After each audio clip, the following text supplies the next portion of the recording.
Magandang araw mga kalala. Ngayon nga wala na naman kaming magawa ni Dagul. Kaya eto, maaga kaming nagising. Tinatamad pa nga pala ako bumangon yan. Pero etong si Dagul nangungulit. Ayan na nga, at madilim pa ay nakapaghanda na ako ng breakfast namin na baon sa biyahe. Magsa-sideline muna pala kami ni Dagul para magpahinante. Ha ha ha, char! At eto nga, sinisilip-silip ko pa kung sino yung tao sa labas. Yan, maliligo na ako niyan, guys.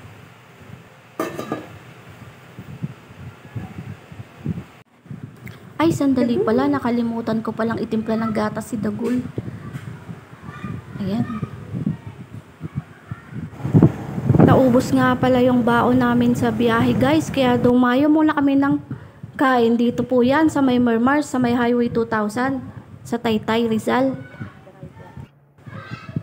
Uy, may mga kalala pala din Hi! Uy, mag-hi ka naman. Yan, Marmar po yan, guys. Shout out nga pala sa'yo, Kuya MNPC Tracking Services na tiga San Jose, Antipolo City. Saludo kami sa inyong mga driver na lumalaban ng patas. Kaya sa mga driver dyan, palagi ho tayo mag-iingat. Pagkatapos nga namin kumain ay ere nga at nag-i-stroll na naman kami.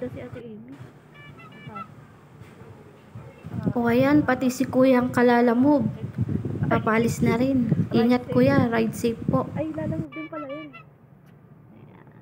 Ayun, andito tayo sa J867 Anson. Ayan guys, nagsimula na ulit kami bumiyahe. Pagpasensyahan nyo na nga pala yung voice over ko ha, dahil tinatry ko palang mag-vlog.